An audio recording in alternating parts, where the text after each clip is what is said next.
दिल्ली सरकार और उपराज्यपाल के बीच फैसले लिए जाने की खींचतान में सुप्रीम कोर्ट की संवैधानिक पीठ ने आज अहम फैसला सुनाया। कोर्ट ने कहा कि दिल्ली सरकार के रोजमर्रा के कामकाज में दखल देना सही नहीं है।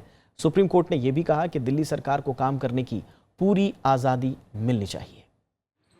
दिल्ली का प्रशासनिक प्रमुख कौन है, इसे लेकर सुप्रीम कोर्ट ने अपनी स्थिति स्पष्ट कर दी है।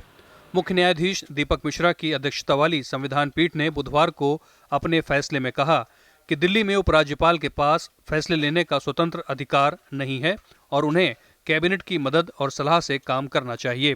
दिल्ली हाईकोर्ट के फैसले को पलटते हुए सुप्रीम कोर्ट ने यह भी कहा कि दिल्ली सरकार को संविधान के तहत काम करने की पूरी स्वतंत्रता मिलनी चाहिए।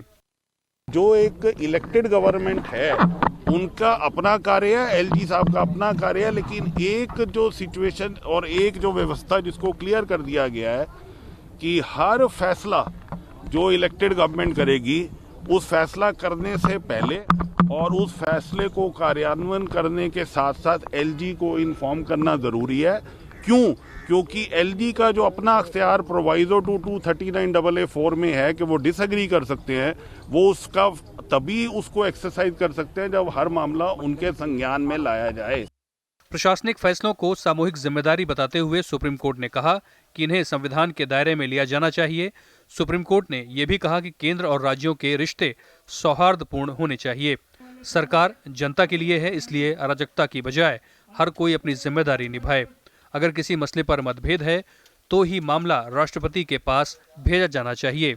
अधिकार जो है वो काउंसिल ऑफ मिनिस्टर्स का है। काउंसिल ऑफ मिनिस्टर्स का जो एड एंड एडवाइस है वो उनके ऊपर बाध्य है और अगर वो उससे कभी डिफर करेंगे तो वो ट्रिवियल और छोटे मोटे मुद्दों पर उस पर डिफर नहीं कर सकते। वो एक मुद्दा बहुत ही अहम मुद्दा होना चाहिए। वो इतना अहम होना चाहिए कि वो जो केंद्र की सरकार है उससे उसका कोई लेन देन होना चाहिए जिसपे उसको इम्पैक्ट हो।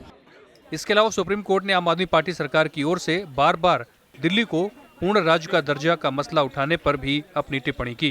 कोर्ट ने कहा कि 9 जजों की बेंच इस मसले को पहले ही खारिज कर चुकी है, क्योंकि राजधानी होने के नाते दिल्ली की स्थिति बाकी राज्यों से अलग है।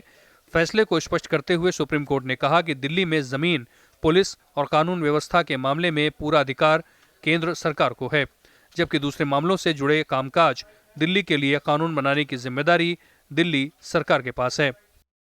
दिल्ली सरकार और एलजी के बीच अधिकारों की लड़ाई पर सुप्रीम कोर्ट ने अपना फैसला सुना दिया है, जिसमें साफ किया है कि चुनी हुई सरकार को अपने फैसले लेने का अधिकार है, लेकिन कुछ प्रशासनिक फैसलों में एलजी की सहमति भी ज़रूरी होगी। सुप्रीम कोर्ट से कैमरामैन संजय के साथ विपिन चौहान, राज्यसभा टीवी।